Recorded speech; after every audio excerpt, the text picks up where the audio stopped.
everyone. My name is Ragita Ravi and I'm from B5. I am the Minister of Education. Good day. My name is Muhammad Iskandar bin Fazli, also from B5. I am a student council leader. My name is Kong Li Hui from B5 too. I am Parents Council representative. Today, we will do Task 2 English Language and Proficiency, Task 2 Role Play. And today, we will talk about social media, youth mental health. Let's start. Good afternoon, everyone, and thank you for taking the time to attend this urgent meeting. The Ministry has recently received the results of a national mental health survey, and I must say the findings are deeply alarming. According to the data, there has been a 40% increase in symptoms of anxiety among Malaysian youth within the past few years. This rise has been closely linked to the growing influence of social media, and particularly the so-called highlighted reel culture that dominates platforms like Instagram and also TikTok. On of the platforms, users often share only the most beautiful, polished, and glamorous moments of their lives, creating an illusion of perfection that doesn't reflect reality. As the Minister of Education, I am gravely concerned because instead of connecting people and encouraging genuine interaction, its social media is in many cases and isolating our young people and making them feel pressured to live up to unrealistic expectations. What was once meant to be a space for creativity and communication has now turned into a competition for validation and likes, like for validations, likes, and also followers. Yes, Minister, I completely agree with you. With your observation, I can say with this certainly because I live in this reality every day. As a student, I constantly see how social media affects my friends and classmates. Every time we scroll through our feeds, we feel like we were entering an endless competition. Everyone seems to be showing off their perfect lives, their expensive vacation, trendy outfits, high grades, and flawless selfies. Even when we know that many of those photos are edited or filtered, it still affects us emotionally. We can help but compare ourselves to others, and it becomes exhausting. I've seen my friends get anxious just because their posts don't get enough likes, or because someone else's life looks better online. It's like we were always trying to meet impossible standards, and even when we know it's fake, it still hurts our confidence. The saddest part is many of us end up believing that our real selves are not good enough. That is absolutely true. And as a parent, I can deeply relate to what the student just shared. Remember one evening when my daughter came to me in tears after she deleted a photo she had posted on Instagram. She told me that she took it down because it didn't get enough likes. And she said, maybe I'm just not pretty enough. That moment broke my heart. It was painful to see my own child questioning her worth based on a number on a screen. I realized that the emotional weight social media carries for our children is something we as parents never had to deal with when we are their age. We often feel helpless because we want to protect them. But the pressure is invisible, that happening on their phones behind closed door. We didn't grow up with this technology, so we are learning how to respond while watching our children struggle. That story is truly heartbreaking, and I think it reflects the experience of many families today. This issue clearly goes beyond technology. It's just not about using phones or apps. It's about self-worth and identity and also the emotional well-being. Our students are not only competing academically in school, the endless comparison can make them even brightest and also most confident students. They also feel small, insecure, and also unseen. Exactly, Minister. It's like a silent pressure that never stops. Many of us feels that we don't look perfect, post regularly or show success. We will be judged or forgotten. And the anxiety comes from always having to maintain a perfect image. Even when we're not feeling okay inside, some of my friends have stopped posting together because they are afraid of being criticized, while others post obsessively just to keep the appearances. Either way, it's exhausting. Yes, for parents, it's equally difficult to navigate. When we try to take their phone away, our children get upset because they feel disconnected from their friends. But when we allow them too much freedom online, we worry about the mental effects. It's like walking on a tightrope. We don't want to be too strict, but we don't want to be careless either.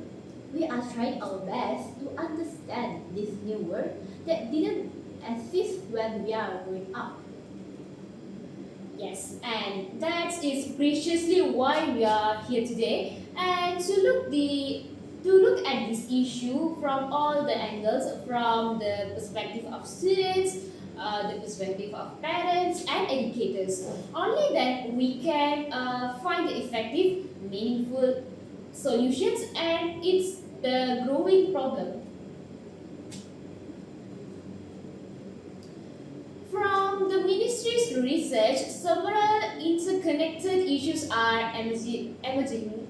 And first, social media promotes unrealistic standards of beauty, success, and happiness, creating a distorted sense of what life should look like. Then, secondly, young people are constantly comparing themselves to others, which fuels jealousy, insecurity, and also depression. Thirdly, the rise in cyberbullying is also adding some more emotional strain. And finally, we can clearly see that lack of proper digital literacy and also emotional support to help students manage these challenges. Would you both that this reflects what is happening in our social and homes? Minister, definitely. In my opinion, the biggest problem is comparison. Even when we tell ourselves that the picture we see online or fake or edited, our minds are still absorb those images and treat them as real. We look at someone perfect skins, their expensive lifestyle, or their high grades, and we will immediately think we're not doing good enough. It becomes a constant race to prove our worth. I had friends who delete posts because they didn't get enough attention, who stopped going up because they feel their lives aren't interesting. The emotional damage builds slowly, and sometimes we don't even realize how much it affects our self esteem until it's too late. I completely agree. Many parents underestimate how serious this problem is. When we see our children spending hours on their phones, We might think they are just having fun or wasting time. But in reality, they are often battling unseen emotional pressure. I have seen my own child stay up late at night scrolling through other people's posts, and the next morning she wake up tired, moody, and unmotivated. Social media has become more than entertainment. It has become a silent teacher that shapes how young people think about success and beauty, often in harmful ways. That's very insightful point. It shows that the problem is not about something schools can fix alone lah. We need strong collaboration between schools and also families to guide our youth in developing self-awareness and also resilience. Absolutely, Minister. And I think social media companies must also take responsibility. Their algorithms are designed to show people more of what they react to, and that usually means showing more content about beauty, popularity, and luxury. These companies know what to attract attention, but they rarely consider the emotional damage that comes with it. That's true. But since these companies are driven by profit, they won't change unless society demands it. As parents and educators, we need to start the change from home and school, where we can teach real values, kindness, empathy, and confidence instead of leaving it to algorithm to raise our children. You are both absolutely right. This issue is complex but not impossible to solve. Let's move into the discussion how we can take a real and practical steps to make social media more healthier space for our youth. Alright, now that we have clearly identified the problems, right? Unrealistic expectations, toxic comparison, cyberbullying, and lack of emotional guidance. We must begin discussing long-term solutions. We cannot treat this merely as a passing social issue because it is deeply rooted in our education system, our homes, and even in the very design or in the every design of digital platforms. I believe the I believe that as educators, parents, and also students, we all share the collective responsibility to reshape how young Malaysians engage with technology. So let's explore and concentrate steps that we can take together.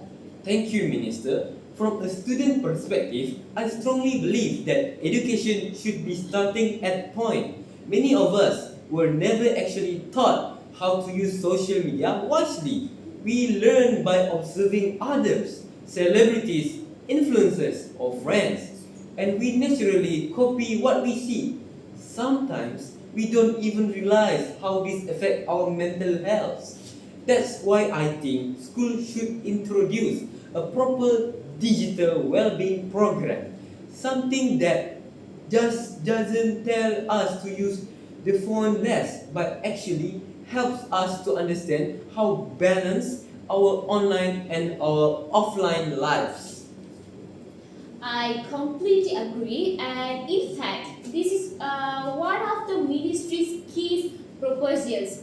The digital well-being program will be designed not as another academic subject but as a life skill module.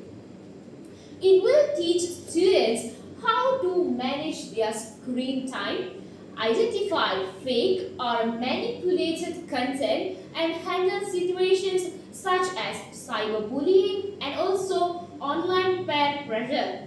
But I must admit, one of the biggest challenges we face is keeping students genuinely interested in such lessons. How do you think we can make the program engaging and more meaningful?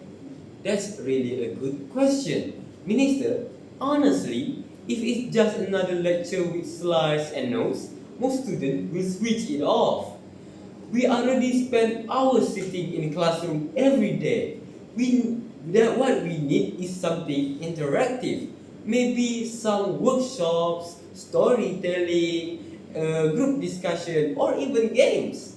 Imagine if we were short. Maybe imagine if there were a short videos showing real scenarios where students face online stress, followed by a role play session where we practice how to respond it. It would feel more relevant and less like a moral preaching. That's an excellent point. You're right. Awareness should not feel like a punishment. The purpose of the program is empower, not to control. Perhaps we can also include some kind of digital journaling or reflection activity where students can track their own screen time and emotions for a week. And then we can discuss how it affects their mood. That kind of self discovery might be very powerful. Yes, I think both of you have excellent ideas. But as a parent, I would like to add one thing. Parents should also be part of this program. Many of us don't truly understand what our children go through online. We see them scrolling for hours and assume that they are just wasting time. But we don't realize that sometimes they are being bullied, compared, or pressured. If parents could join some of these sessions, maybe through weekend workshop or open school day, we could learn the same language that our children are learning. That will help bridge the communication gap between generations. That's true. Sometimes sometimes when parents scold us for using our phones too much, we just feel misunderstood. But if they actually learn about things like digital anxiety or online comparison, they might handle the situation differently. For example, instead of saying, "Stop being on your phone," they could ask, "Is something online making you feel upset?" That small changes make a huge differences. Exactly.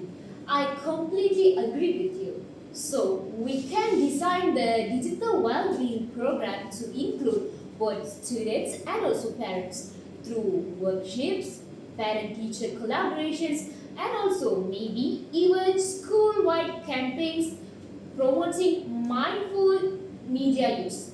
And perhaps we could also invite mental health experts, psychologists, or digital media specialists to share their practical strategies with both groups.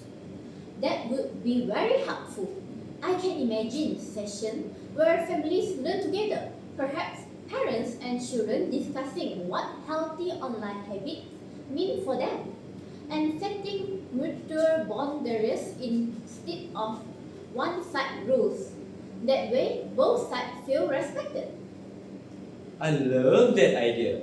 If I may add another point, Minister, we could also introduce a peer mentoring program. From what I've seen, students often listen more to people their own age than to adults. If we train certain students to become a digital ambassadors, they can spread positivity messages, support their friends, and help create a safer online culture. Hmm, that's an interesting concept. Peer influence can be very powerful, especially among teenagers. But how can we make sure the ambassadors use their influence responsibly? Because as we know, online popularity can sometimes lead to misuses of power. That's a valid concern. Minister, I think proper training and supervision are the key.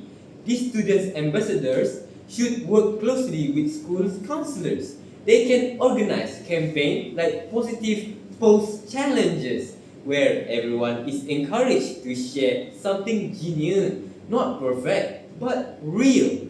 For instance, sharing moments of failure, learning, or gratitude instead of just achievement that could help reduce the pressure to be flawless online. Yeah, I think that's wonderful. Authenticity is what our children need. But as you said, Minister, guidance is crucial. Not every student should be allowed to advise others unless they are properly trained. Maybe there could be a short certification process, a few workshops where ambassadors learn about empathy, privacy, and emotional support. Excellent idea. So we will include that. Ambassador training, counselor monitoring, and teacher supervisions. That way, the peer mentoring program remains a safe, structured, and purposeful. And maybe these ambassadors could also visit classroom occasionally to share their personal experiences. For example, how they deal with online anxiety or cyberbullying. Hearing those stories can be really comforting for those others who are struggling in silence. Yes, that's very true. Storytelling is one of the most powerful tools for empathy. When young people realize that even others feel the same insecurities, it helps them it helps them feel less alone. Beautifully said. Moving on, I would like to talk about the family dimension. Many parents feel lost in this digital world, so I'm proposing a series of parent education workshops. These sessions would not aim to control, but to help parents understand, and we want them to learn about digital privacy and also online risk. Most importantly, communication techniques that promote trust and calmness. I completely support that. Most of us parents only know how to scold or lecture, not listen. We panic when we see something unfamiliar. For example, when our children follow new trends or join online groups. But if we attend this workshop, we might learn to ask questions instead of making accusations. That could open up honest conversation. Yes, that would make a big differences. I know many students who hide their problem because they're afraid their parents will overreact. But if parents know how to respond with empathy, maybe students will be more willing to talk about their struggles. That could even prevent serious cases of depression or self-harm. Indeed, empathy should be at the heart of digital education, not fear or punishment. Now, there is other idea I would like to raise is a social media detox week. The idea is to encourage the schools and families to take a collective break from social media for 1 week each year. During this time, schools could recognize outdoor activities, creative workshops, volunteering events, or even art of music festivals. Families also could take part in hikings, cooking nights, and also a simple board games maybe. Anything that brings people together without any screen time. That's brilliant, Minister. It reminds me of how life used to be before everything went online. But do you think students will agree to such a challenge? Many of them can go even a few hours without checking their phone. That's true. But if we make it fun, maybe call it the Digital Balance Challenge. Students might actually join in willingly. We could turn into a friendly competition. Whoever successfully completes the week could receive community rewards, certificates, or recognition from the school. It's not about the punishment, it's about rediscovering real life joy.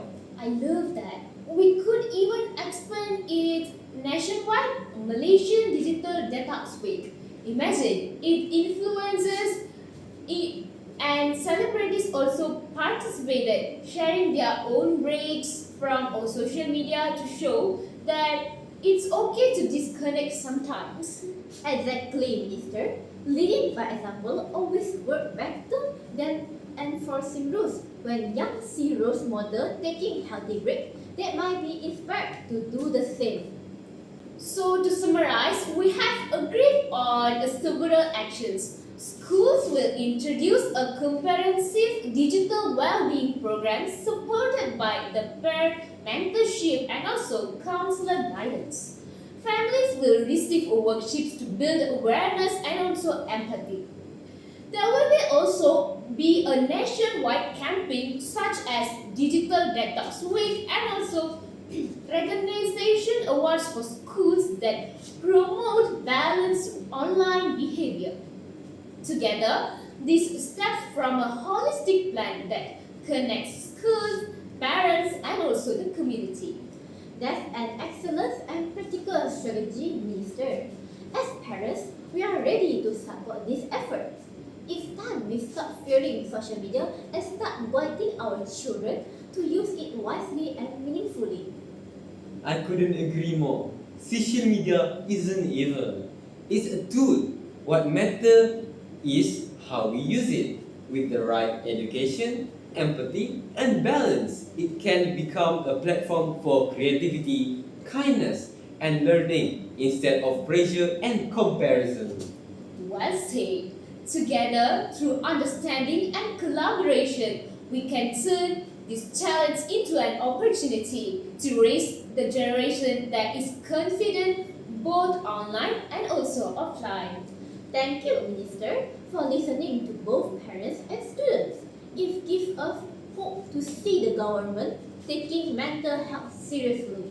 Yes, thank you, Minister.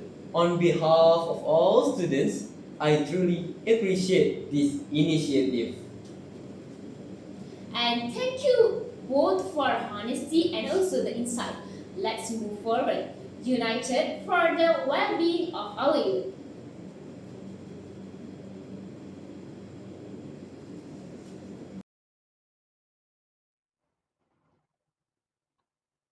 Why do you think social media comparison affects students' confidence so much?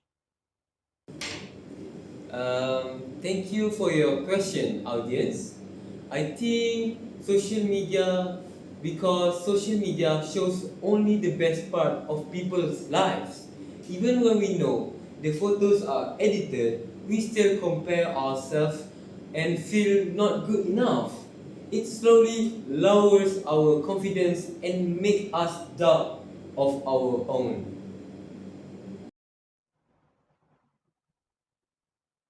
What long term steps will the ministry take to sustain digital well being programs? Thank you for your questions. Families play a vital role in shaping a child's emotional and mental strength in the digital age. Parents must understand that social media is not just entertainment but a major part of their children's social world and identity. Open communication is essential, where parents listen without judgment and make children feel safe to share their feelings. By learning about online trends and setting a positive example through balanced screen use, parents can guide their children effectively. Most importantly, families should respond with empathy and support, helping children build resilience and confidence in managing digital pressures. How can families help children cope with online pressure and digital anxiety? Well, we plan to include some digital well-being in the school curriculum and also train teachers and counselors to handle the digital stress issues and work with parents and also NGOs through the digital safety council to ensure that continuous support for students. That's all. That's all the question. I think that enough. Thank Thank you you, for thank your you. question. Thank you from all of us. Yeah, thank you.